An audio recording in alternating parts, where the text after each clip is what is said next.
Bom dia a todos. Primeiramente, eu gostaria de agradecer aí o convite do Goldman, do Cabelo, do pessoal da Acordo Fechado e da Oyster. É um prazer estar aqui com vocês, trocando uma ideia sobre o que é business partner e essa mudança de mentalidade do jurídico como parceiro de negócios, né? Já fiz a minha apresentação já foi feita, minha qualificação também. Estou aproximadamente há quase 8 anos no mercado jurídico corporativo, passei brevemente há pouco tempo, no início desse ano, também por atuação como advogado autônomo, lidando com startups, então eu acho que eu consegui experimentar, nem que seja um pouquinho, dessa aventura de advogar para startups também, e também conhecer um pouquinho o outro lado da moeda, fora de jurídico de grandes empresas.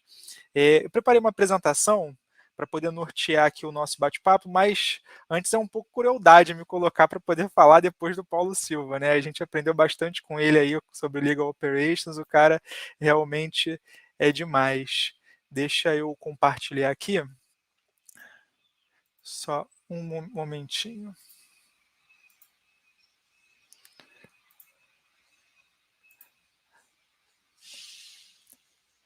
Acho que vocês estão conseguindo ver aí a minha tela, né? É, bom, em relação ao a palavra business partner ao conceito, eu acho que a gente não tem como fugir um pouquinho dessa explicação, e é muito natural que a gente tente entender da onde ela surgiu, né? Para a gente entender de fato com concretude o que a gente está falando aqui. O conceito de business partner ele surgiu é, do RH. O RH ele começou essa interação, né, de parceiro de negócios com as outras áreas da empresa, de modo a você poder, é, de modo a você poder conseguir moldar as funções da área de recursos humanos específicas a cada segmento, a cada núcleo do negócio, né? Uma empresa ela é dividida em várias áreas, então naturalmente ela tem necessidades diferentes. Uma área de marketing tem uma necessidade totalmente diferente em termos de recursos humanos, em termos de interação com as pessoas que ali atuam, do que uma área de financeira, por exemplo. Então, obviamente, o que se observou era você ter parceiros de negócios dedicados dentro de uma estrutura de recursos humanos que conhecesse a fundo o teu público para que você pudesse dar o melhor suporte, né? E aí veio o jurídico e roubou esse conceito, né? Então vocês podem até pensar assim, cara, um conceito que nasceu em RH e agora está sendo trabalhado pelo jurídico, isso não vai dar bom, né? Isso daí são duas áreas que a gente sempre evita conversar o tempo inteiro, RH e jurídico.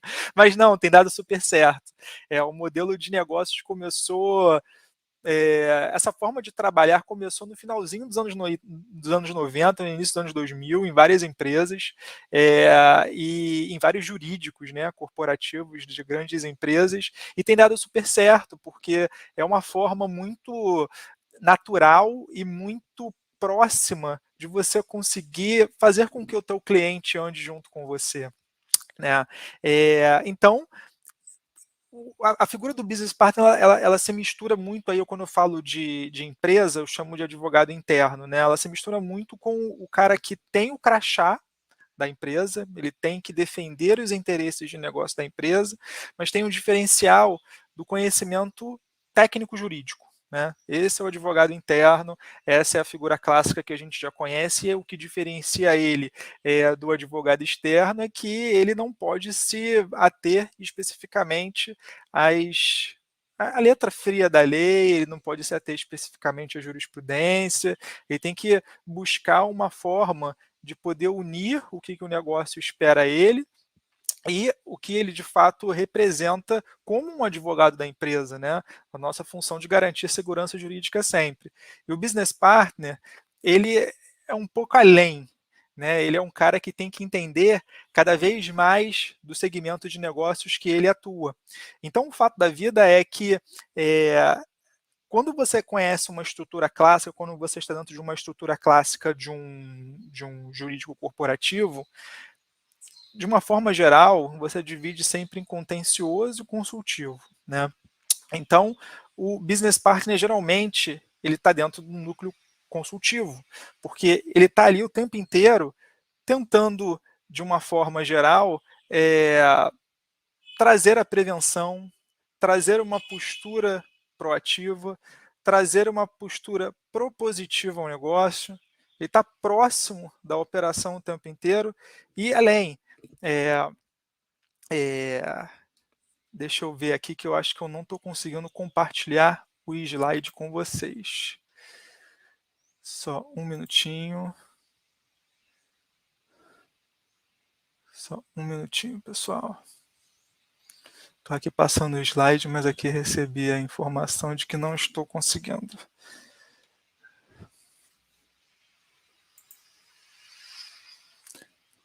Não sei se vocês estão conseguindo enxergar. Vocês estão conseguindo enxergar agora a tela?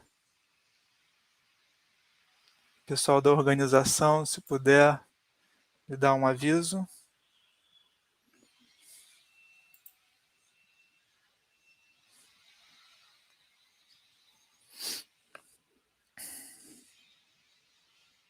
Estão conseguindo, o pessoal da organização, se puder me avisar se está aparecendo. Eu vou precisar de um suporte aqui para a gente poder compartilhar aí a minha tela. Bom, mas não tem problema. Eu vou seguir sem o slide, então. Então, vamos fazer o seguinte. Vamos voltar, então, de onde eu estava falando, né? O advogado business partner, ele é o cara que, de fato, ele conhece a operação de forma aprofundada. Ele é o advogado que, de uma certa forma, ele tem que trazer a postura propositiva, proativa e preventiva, pensando no negócio e de uma certa forma, de viabilizar, né, o negócio em que ele atua. Então, quais seriam essas características principais desse advogado business partner quando a gente está falando de uma estrutura empresarial? O advogado business partner, ele tem que tomar decisão, tá? E aí não cabe naturalmente ao advogado dizer nem que sim nem que não, mas ele tem que tomar a decisão junto com o negócio. Ele não pode simplesmente falar que, olha, isso aqui não é possível, mas a gente vai arriscar. Não, né? Existe uma forma muito clássica e direta de você entender e dimensionar os riscos da sua operação. Você entender, por exemplo, que uma questão ainda está sendo discutida está sendo discutida e, obviamente, ainda não existe uma decisão definitiva sobre esse tema, você entender quais são os riscos nos quais estão sendo submetidos. Então, é óbvio que a tomada de decisão ela precisa estar sempre em conjunto, em alinhamento com o negócio e, obviamente, se necessita que nós consigamos dimensionar esse risco para poder também conseguir fazer com que a gente leve o negócio para um bom caminho, né? O advogado business partner ele tem que estar integrado à cultura do negócio. Ele precisa, de uma certa forma, entender quais são os objetivos da empresa, ele precisa entender qual é a missão, os valores da empresa, ele tem que entender em qual medida ele pode atuar e, obviamente, agregar, né, do ponto de vista jurídico ao cliente dele. E aí não tem como você fazer isso se você não observar se a postura da tua empresa ela é mais conservadora a riscos, ou ela é de fato mais ousada, né, do ponto de vista de arriscar, e geralmente quando a gente fala de ousadia, a gente fala de negócios não regulados, né, mas hoje em dia você tem um instituto dentro da regulação, né, dos modelos de negócio que são regulados em produtos e serviços, os novos modelos que a gente chama de sandbox, um ambiente de experimentação super controlado, onde as empresas podem testar os seus modelos de negócio inovador. Poxa, se a sua empresa ela tem algum modelo de negócio clássico que é regulado, telefonia, água, alimentos, e ela quer de alguma certa forma trazer alguma inovação Hoje já é possível você ter essa espécie de ousadia, de liberalidade, por assim dizer, mas acompanhada, né, sobre a fiscalização do órgão regulador. O advogado corporativo, business partner, eu já vou entrar um pouco no advogado de escritório, que hoje em dia é até engraçado, né, você fazer uma reflexão sobre isso. É um movimento que começou em grandes empresas, e ele está se expandindo para escritórios, né? É um movimento que, de uma certa forma, é, ele está fazendo com que as empresas elas dediquem determinado recurso a um segmento de negócios, né? E aí você acaba virando um business partner para aquela empresa dentro de um escritório. Isso é muito legal porque ele passa a entender a linguagem do, do cliente dele e, obviamente, tudo flui de uma forma mais natural, né? E com um pensamento jurídico estratégico, sempre alinhado com o que está acontecendo no contencioso, é sempre possível você arriscar e dar um passo além. Né? Então, essa é a terceira característica de ter o pensamento jurídico estratégico. Uma quarta característica que eu acho que seria legal a gente mencionar é que o business partner ele tem que ter um conhecimento jurídico amplo e multidisciplinar. Não significa dizer que você é generalista, né? Porque sempre caímos naquela máxima de quem tudo sabe um pouco não sabe nada. Mas significa dizer que você está pronto para poder jogar nas 11. Né? Ou seja, se o seu cliente chega para você e pergunta assim, poxa, qual é a aplicabilidade dessa lei? Como que você entende que esse artigo aqui vai acabar impactando no nosso negócio? Você fazer uma análise, uma primeira análise, sem você precisar consultar alguém mais técnico e específico daquele segmento, daquela área do direito. Isso acontece muito no direito trabalhista, por exemplo. Né? Se você é business partner de uma determinada área de operações, por exemplo, e aí eu estou pensando numa estrutura clássica de uma empresa, né? Você acaba sempre sendo questionado sobre essas perguntas mais simples, até na elaboração de um contrato, quando se evita algum passivo trabalhista. Você não precisa ficar entrando em contato o tempo inteiro com a tua área trabalhista. Você pode fazer aquele primeiro atendimento, né? Essa é a parceria clássica de um business partner. Você está ali o tempo inteiro para dar o primeiro suporte. A quinta característica seria viabilizador de iniciativas. Né? Eu acho que quando a gente tem um business partner, um advogado parceiro de negócios, preparado e sintonizado com toda a cultura do negócio, com todas as estratégias, os objetivos, você entende que a iniciativa ela precisa ser viabilizada. Então é você fugir do clássico não, é você fugir daquela barreira jurídica que acaba, de uma certa forma, deixando a gente sempre como uma postura de quem gosta de criar entrave, né? Ah, o jurídico está parado no jurídico, o jurídico não liberou. Não é assim. Acho que a gente precisa mudar essa postura para poder pensar de uma forma um pouco mais disruptiva e trazer o negócio para a gente, para o nosso lado. Né? Você, de uma certa forma, viabilizar as iniciativas, evitando dizer não, mas dizendo como. Né?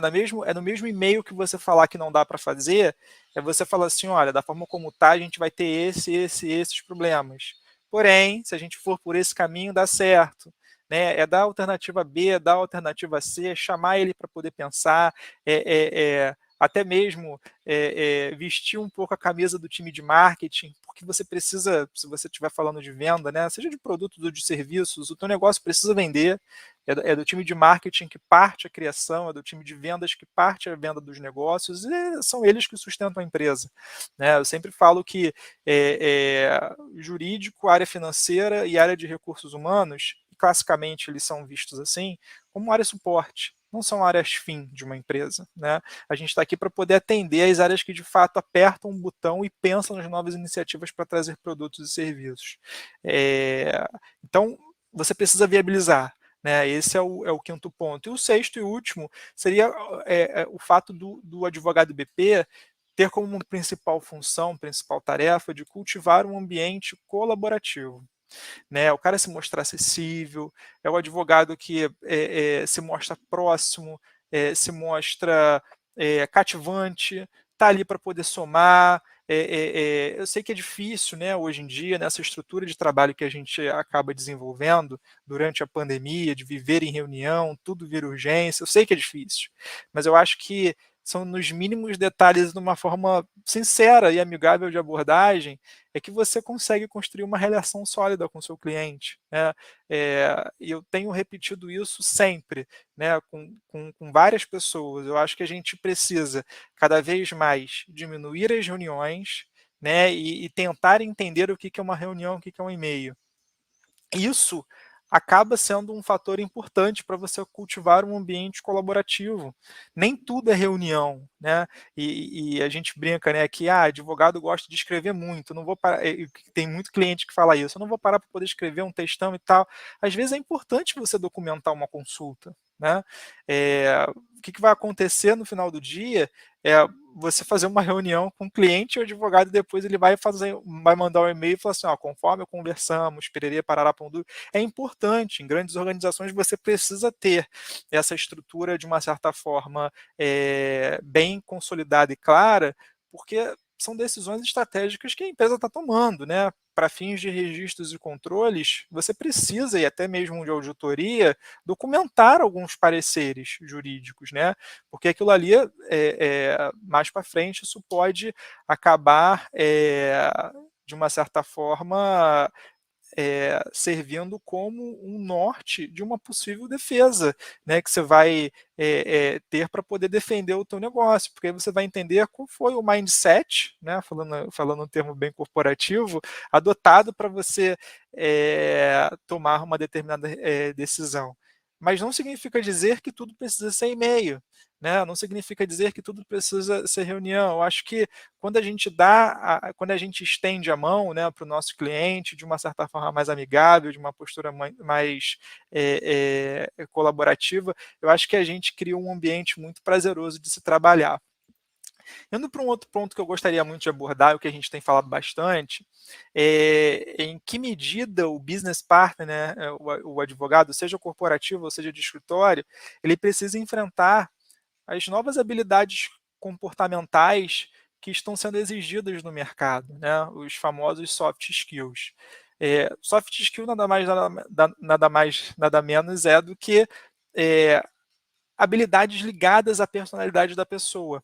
É como a pessoa é, né? Você não vai numa faculdade e não aprende determinadas competências. Você é da sua personalidade, é a soma de todas as experiências que de uma certa forma você passou na vida e acaba sendo um diferencial, né? Acaba sendo um skill que é legal você ter no seu time, né? Aquele clássico, aquela clássica pergunta de RH: você prefere trabalhar sozinho ou você prefere trabalhar em equipe? Dali você já tira que a pessoa, de repente, ela tem um skill de interação, né? Ela tem um skill de lidar com pessoas. Então, hoje em dia, cada vez mais você está exigindo que as pessoas demonstrem ter esses soft skills, justamente porque os hard skills, que são as competências técnicas, você consegue treinar ao longo do tempo. Né? Saindo um pouco do jurídico e indo mais para um mundo corporativo, entre uma pessoa que se demonstre ser altamente criativa e uma pessoa que não sabe mexer em um e-mail, é preferível você contratar uma pessoa altamente criativa, porque com o tempo ela vai aprender a mexer no e-mail. E aí, trazendo um pouco para a nossa realidade jurídica, é isso. De que adianta um advogado business partner altamente técnico, o cara conhece quase de cor todas as leis, as regulações, enfim, as normas sobre o segmento que ele atua, mas se o cara é ríspido, se ele não tem uma abordagem, poxa, cativante, se ele não gosta de explicar, não gosta de talvez pensar junto com o cliente dele, né, com uma área de vendas, com uma área de operações, como é que você vai, de uma certa forma, viabilizar a iniciativa. É mais preferível você ter uma pessoa que possa estar junto com o negócio, vestir o crachá, pensar o caminho certo a seguir, ao mesmo tempo trazer segurança jurídica para a empresa, do que alguém que, de uma certa forma, vai criar uma espécie de rusga, né, no time, por não saber lidar direito com o cliente. Então é isso, acho que os soft skills, e aí é uma pena que vocês não estejam vendo o slide, mas depois eu vou pedir para a organização compartilhar com vocês. A gente reuniu aqui aproximadamente 12 competências muito legais, assim, para poder reforçar tudo isso que a gente está falando, né? São competências que, quando elas estão reunidas, né, quando elas estão juntas, nos provocam a reflexão para a gente poder ver se a gente está atuando dessa forma de fato, né, para poder ver se a gente está fazendo com que as nossas habilidades elas estejam sendo sintonizadas e canalizadas para a forma certa. E aí eu vou enumerar aos poucos aqui, e aí depois a organização divide com vocês o slide, divide o PPT. Tá? A primeira delas é a criatividade, até dei um exemplo aqui, eu acho que é super importante um advogado business partner ele ser criativo para apresentar novas soluções. O negócio não pode parar, nós não podemos ficar com essa postura de não viabilizar iniciativas, lembrando que a gente tem que evitar o não, e tem que sempre reforçar sempre o como, né? A segunda está de alguma forma relacionada, mas ela acho que ela versa mais para um sentido técnico, que é a inovação. O cara tem que ser inovador, né? Para você poder atingir o alto rendimento, a performance, a qualidade, você tem que pensar e se mostrar capaz de absorver o novo, né? É você não só ser, é você parecer ser, né? Em alguma medida isso até versa com a resiliência, mas não, é você focar no novo. A gente está, por exemplo, nós temos 2 patrocinadores, Acordo Fechado e a Oyster. Cara, você entender o que eles fazem, por exemplo, para você trazer ao seu negócio uma solução inovadora e entregar cada vez mais, atingindo um resultado cada vez mais inédito para a organização, né? Acordo Fechado, por exemplo, tem o modelo de negócios voltado para evitar ou reduzir litígios. Então, isso é você ser de fato parceiro de negócios, né? É você pensar de uma forma inovadora, o famoso fora da caixinha. Terceiro ponto é a comunicação eficaz. Ou seja, para a gente ser assertivo na nossa comunicação, a gente precisa entender qual é o melhor canal e o caminho correto a nos comunicar com o nosso cliente. É o que eu mencionei. Reunião ou e-mail, né? Será que talvez ficaria melhor se eu mandasse um áudio para ele explicando os motivos, né, do que de fato uma mensagem seca, para ele entender na entonação da minha voz que eu quero ajudar, que não é um simples não? É você se certificar, e a nossa língua portuguesa ela é muito complicada às vezes, de que a pessoa está recebendo a mensagem certa e de que ela entendeu o que você quis dizer. Né? O business partner precisa ficar atento nisso. E isso é uma soft skill super importante. O foco. Né? Para a gente executar o que de fato o negócio precisa, a gente precisa focar.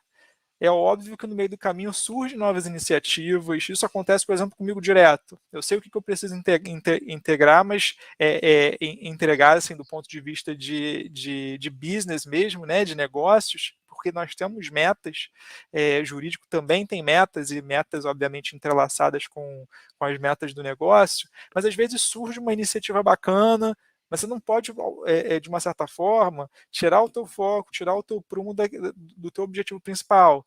Você tem que tentar fazer os dois ou, de alguma forma, saber gerenciar bem o seu tempo. Né? Isso versa com o quinto ponto, que é a responsabilidade.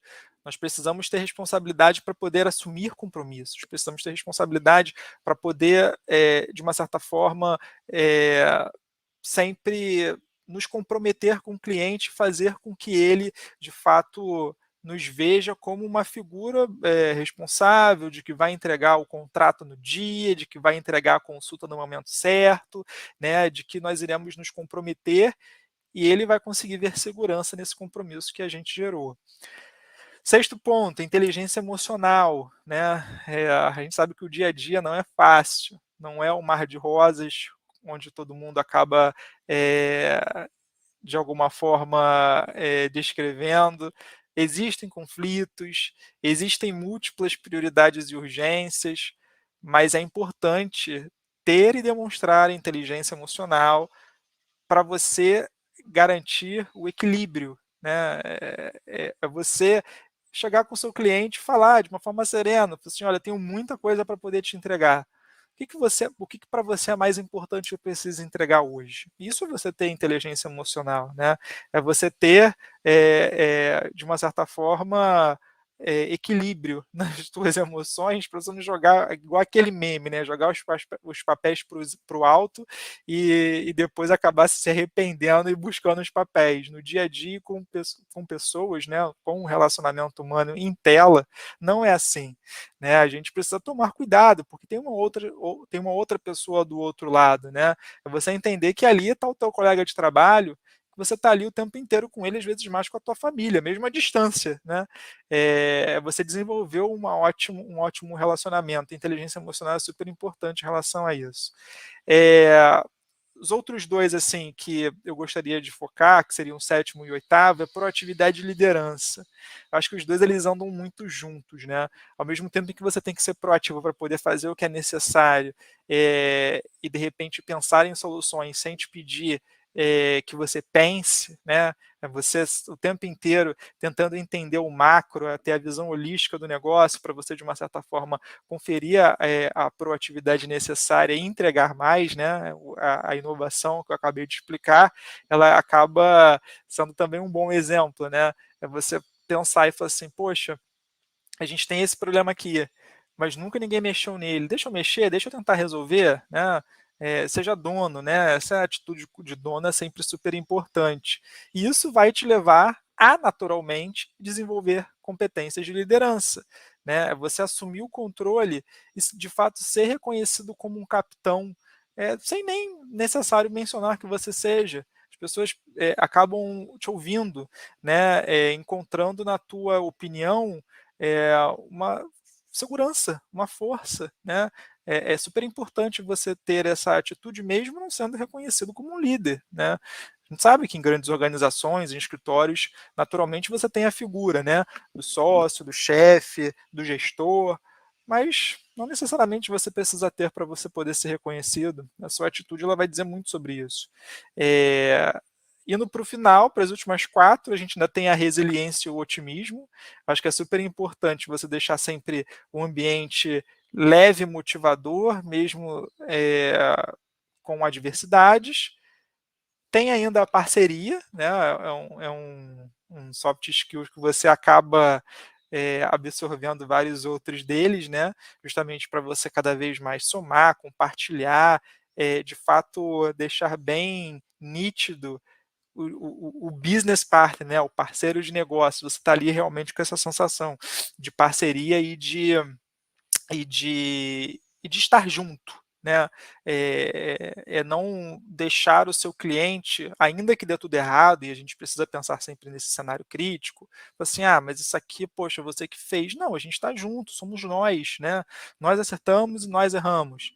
E, obviamente, fazendo tudo isso com a gestão do tempo, para poder organizar todas as tarefas e desafios que acabam chegando para a gente poder entregar nesse diminuto dia e nas poucas horas que acabam nos restando, né?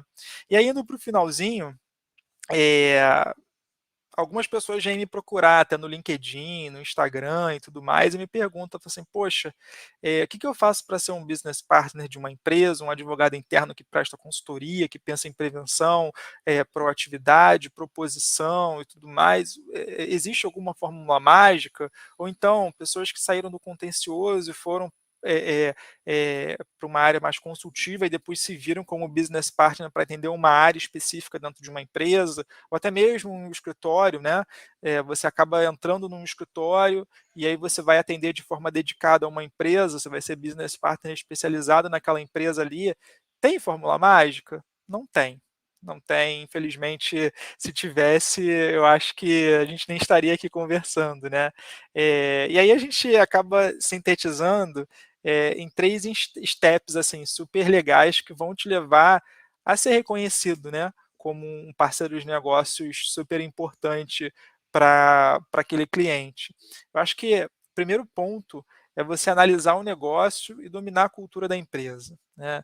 É difícil no primeiro momento, estou passando por isso, não é fácil, mas esse momento de estudo para você dominar a cultura da empresa é enriquecedor, é você entender como é que o negócio funciona, é você entender com seus clientes o que é mais importante para ele, né? Você entender de uma certa forma a cultura organizacional, isso é muito legal. Isso leva você a mudar a tua forma de atuação, né? E isso naturalmente vem para o segundo step, que é você conhecer o seu cliente, né? E sempre que possível você motivar como? Com entregas, né? Com de uma certa forma, planejamento. Se é muita entrega, entender o que precisa ser entregue primeiro, se planejar para o futuro, de repente construir um planejamento para 6 meses, um ano, deixando bem claro quais são os momentos em que você vai conseguir destravar determinadas iniciativas. Sempre, se tudo é prioridade, sempre dá para elencar, porque sempre tem uma coisa mais prioritária do que a outra. E mesmo que não tenha, seja de igual importância, alguma vai ter que ser feita primeiro. Então, eu acho que só o fato de você sentar, pedir ajuda para se organizar e entender bem o que é prioridade para cada um dos dois, já é um ponto super positivo. E o terceiro ponto e eu estou sempre reforçando isso, né? É compartilhar parcerias por meio da transparência, eu acho que é um step assim, fundamental, é você ser transparente e sincero com o seu cliente, né? Não adianta você chegar para ele e falar assim, olha, eu vou ver a sua consulta hoje, quando você sabe que você está com a agenda inteira de reunião, você não vai conseguir ver. Eu acho que é melhor você ser sincero e transparente do ponto de vista de chegar para o seu cliente e falar assim, olha, hoje eu não consigo, mas deixa eu negociar o prazo para você amanhã até meio-dia. Não vou mentir para você, não vou dizer para você que eu vou enviar hoje, porque de fato eu não consigo, eu estou o dia inteiro em reunião, né? E às vezes é melhor você fazer isso e analisar a consulta no dia seguinte, de cabeça tranquila e mais calmo, do que de fato você analisar no final do dia e de repente deixar passar alguma coisa ali que pode ser a chave para uma autuação, pode ser uma chave para uma oportunidade que não foi vislumbrada. Seja transparente, né? Acho que essa é a cultura da parceria que um novo jurídico deve cada vez mais implementar, né? Isso é ser business partner, né? É você de fato entender é, todos esses steps de cada fase aí desse caminho rumo à parceria e de uma certa forma sempre ajudar, né, estar ali com o cliente, entender bem a empresa em que vocês estão atuando. E aí, pensando um pouquinho no escritório, é, é olhar as coisas como são, né, ser pragmático. eh, e olhando também um pouco para a startup, provavelmente deve ter alguém aqui de startup aqui com a gente, né, advogando para startup, ver também o segmento, não o segmento, desculpem, mas o porte da empresa. Às vezes a gente acaba pensando sempre no pior cenário, mas o porte da empresa naquele estágio embrionário, às vezes não comporta ter tantas entraves de burocracia, é tentar de uma certa forma, e isso até falo para as grandes empresas também, né, que se querem dizer inovadores, querem criar um movimento para a disrupção, não dá para você exigir de uma startup 1001 certidões, não dá para você exigir 1001 comprovações de outros clientes, às vezes você é o primeiro grande cliente dela.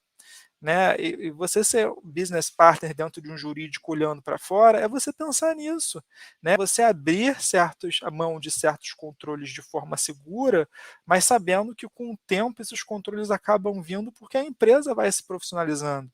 Isso é ser business partner, é você pensar da forma como as coisas de fato são. E é isso, gente.